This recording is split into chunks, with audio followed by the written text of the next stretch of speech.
Alors bonjour à tous. C'est vraiment un privilège de pouvoir participer à cet événement-là avec vous. Merci d'être là. Puis maintenant, moi, on m'a demandé de parler un peu par rapport à la motivation d'implanter une église. Puis la motivation, pourquoi c'est important? Bien, simplement parce que la Bible dit que c'est important. Ce qui compte pour Dieu, c'est pas juste ce qu'on fait, mais les raisons pour lesquelles on le fait sont vraiment tout aussi importantes, sinon plus. Proverbe 21, verset 2 nous dit « Toutes les voies d'un homme sont droites à ses yeux, mais celui qui évalue les cœurs, c'est l'Éternel. » Donc, je vous apprends probablement rien présentement, mais oui, Dieu s'intéresse au cœur, pas juste à ce qu'on fait. Et donc, plus j'apprends à connaître Dieu, plus je découvre que Dieu s'intéresse beaucoup plus au pourquoi qu'au quoi, bien souvent.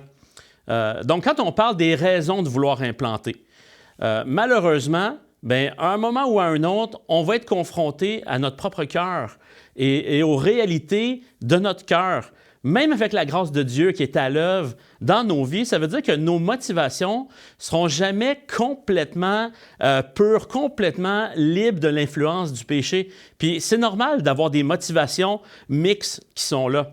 Parce que notre nature pécheresse fait en sorte justement qu'il y a toujours des mauvaises raisons qui vont s'immiscer, qui vont être là dans nos vies pour implanter une église qui, ça va naître dans notre cœur naturellement. Je vous en donne quelques-unes, OK?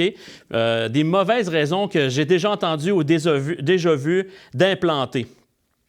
C'est-tu un désillusionnement ou des fois une insatisfaction par rapport simplement à l'Église générale, à l'Église établie? Ça peut être une aversion face à l'autorité, un désir d'être indépendant. J'ai le goût de faire mes affaires comme ça me tente, de la façon que je le veux. Il peut y avoir des fois une arrogance qui est là de dire « Moi, je le sais comment faire mieux que les autres. J'ai trouvé la façon d'implanter la meilleure Église qui soit. » Des fois, ça peut être un désir de te prouver aussi, de dire hey, « je pense que j'ai vraiment besoin de faire ça pour prouver que je suis à la hauteur. » Des fois, c'est déjà, simplement, tu cherches une plateforme pour pouvoir prêcher puis dire ton message, donc tu vas implanter ton Église pour ça.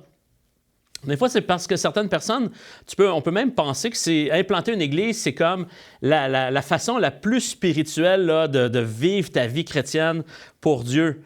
Pour d'autres, ça va être le désir d'être reconnu. Toutes sortes de mauvaises motivations, de mauvaises raisons qui peuvent être là, qui peuvent naître dans nos cœurs naturellement. Jésus il a parlé de ça hein, dans Matthieu, chapitre 6, il dit « Gardez-vous de pratiquer votre justice devant les hommes pour en être vus. » Est-ce que c'est une bonne chose de pratiquer la justice? Oui, c'est une bonne chose. C'est pas ça le problème. Mais Jésus dit que si c'est ça ta motivation, mais il dit, tu as déjà reçu ta récompense dans le fond. Jésus se préoccupe justement pas simplement de ce qu'on fait, mais il se préoccupe aussi de ce qui motive nos beaux projets pour lui et pour sa gloire. Et donc, est-ce que c'est une belle ambition d'implanter une église? Ben oui, c'est une belle ambition. C'est une ambition glorieuse même que je prie, puis c'est le but de l'événement aujourd'hui, d'encourager l'ambition d'implanter une église. C'est un beau rêve, mais la motivation derrière l'ambition est tout aussi importante et on a besoin d'y prêter attention. Donc maintenant, dans quoi, où est-ce qu'on a besoin d'enraciner notre motivation? Parce qu'on a besoin d'avoir une fondation solide pour vraiment résister puis survivre aux différents intempéries de l'implantation. Ascension, on compare ça à la montée d'une montagne. Si tu entreprends de monter le mont Everest, c'est mieux d'avoir vraiment une bonne préparation puis d'avoir clarifié tes intentions parce que ce n'est pas à mi-chemin que c'est le temps de te poser la question. Donc, certaines personnes arrivent à se motiver sur une courte distance. Des fois, c'est possible de le faire. Mais comment être motivé sur le long terme? Parce que l'implantation d'église, on ne se le cachera pas, c'est une tâche difficile.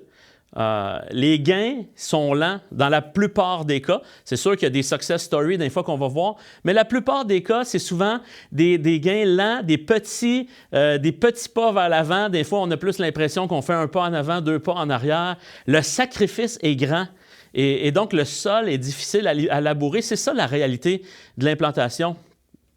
Mais justement, l'implantation d'église, je pense que c'est une des tâches les plus glorieuses à laquelle on peut consacrer notre vie, qu'on puisse travailler. Mais quand on demande aux implanteurs d'église comment ils vivent leur expérience de témoigner, justement, la plupart vont témoigner que c'est probablement une des choses les plus difficiles, les plus exigeantes et les plus drainantes qu'ils n'ont jamais tenté de faire dans leur vie.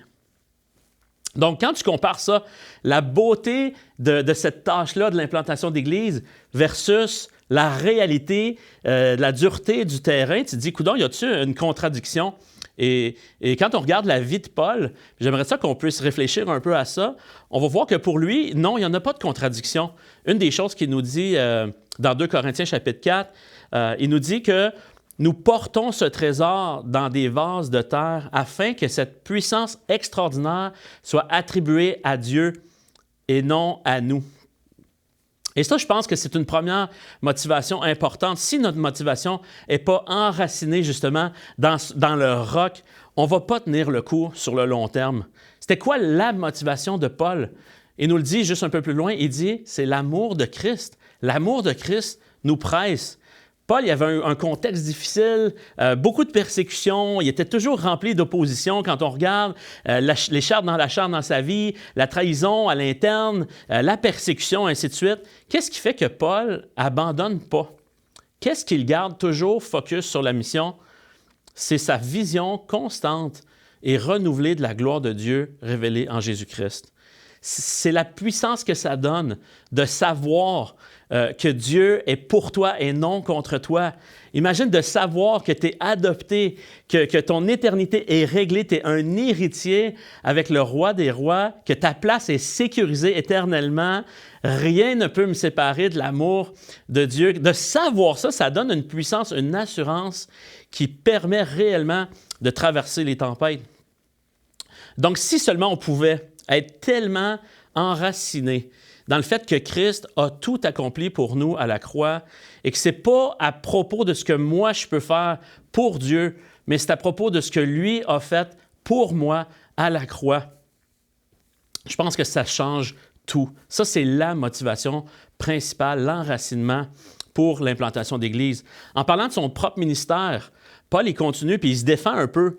Puis il dit au chapitre 4, verset 11, il dit « Ainsi donc, puisque nous savons ce qu'est la crainte du Seigneur, nous cherchons à convaincre les hommes. » Paul cherchait à convaincre les hommes, il cherchait à accomplir son ministère, il défend ses motivations et il explique un peu au verset 14, il dit « C'est que l'amour de Christ nous presse. C'est pour ça qu'on fait les choses. » C'est-tu son amour pour Christ qu'il presse ou c'est l'amour de Christ envers lui?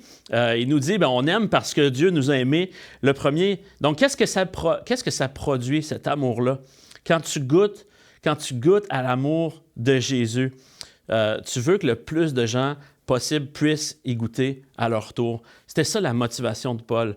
Et c'est pour ça que le passage continue un peu plus, le verset 14, il dit « Parce que nous sommes convaincus que si un seul est mort pour tous, tous donc sont morts.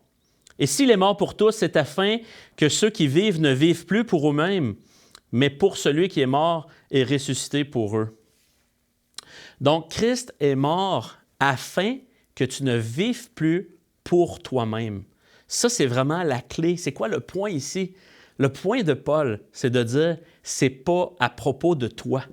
La raison, justement, pour laquelle Christ est mort pour toi, c'est pour que ça ne soit plus à propos de toi et que tu puisses maintenant vivre et donner ta vie pour les autres. C'est quoi la motivation qui va nous permettre de rester fidèles et d'avoir du gaz jusqu'à la fin? Mais c'est rien d'autre que l'Évangile. C'est la bonne nouvelle de Jésus-Christ. C'est ça la motivation profonde de l'implantation d'Église. C'est une foi profonde en Jésus qui va toujours être le moteur pour l'implantation. L'implantation, comme avec Paul, qui a commencé, je pense, sur le chemin de Damas, lorsque lui-même a eu une expérience personnelle extraordinaire avec Jésus, qui a bouleversé sa vie, c'est ça qui devient le gaz pour son ministère. Bien, c'est la même chose. L'implantation, ça commence avec ta propre expérience avec Jésus, ce que lui a fait pour toi. Quand tu es profondément touché, convaincu que Jésus, c'est lui qui est l'espoir ultime pour les hommes, non seulement pour ton propre salut, mais pour le salut du monde, de chaque être humain, du monde entier, bien, tu vas trouver la motivation pour l'implantation d'Église. C'est de voir le plus de personnes possible connaître Jésus. C'est ça la motivation qui va te soutenir toute ta vie. Parce que, justement, c'est plus à propos de moi. Donc, c'est plus à propos de ce que les autres vont penser de moi. C'est plus à propos de ce que moi, je suis capable de faire pour lui humainement. Je sais que des fois, on est comme attaqué de cette petite voix-là dans notre tête, De dire, oui, mais d'un coup que j'y arrive pas, il y a des peurs, si je suis pas à la hauteur, j'ai peur d'échouer. Tu sais, c'est risqué quand même ce projet-là de l'implantation. Puis c'est pour ça qu'on a besoin vraiment d'examiner nos motivations. Dieu nous répond qu'il a fait de nous des ambassadeurs. Il nous a confié le message, le ministère de la réconciliation. Il nous a donné la bonne nouvelle. Il nous a confié le secret de la vie éternelle. Il nous a donné la puissance du Saint-Esprit pour être ses témoins. Qui ne voudrait pas participer à la naissance d'une nouvelle ambassade du royaume de Dieu dans le monde? Qui ne voudrait pas participer à un projet glorieux comme ça? Et c'est pour ça qu'on a besoin de s'oublier soi-même. C'est ça que Jean-Baptiste il disait. Il disait, il faut que je croisse pour que Jésus... Il faut que je diminue, excusez. Il faut qu'il croisse pour que je diminue. Pardon pour l'hérésie. Et donc, le combat de la motivation dans l'implantation, ça doit vraiment être une réalité, je dirais, quotidienne. C'est pas quelque chose que tu peux régler une fois pour toutes. T'sais. Aujourd'hui, OK, je viens d'apprendre c'est quoi la bonne motivation, c'est réglé, maintenant on part.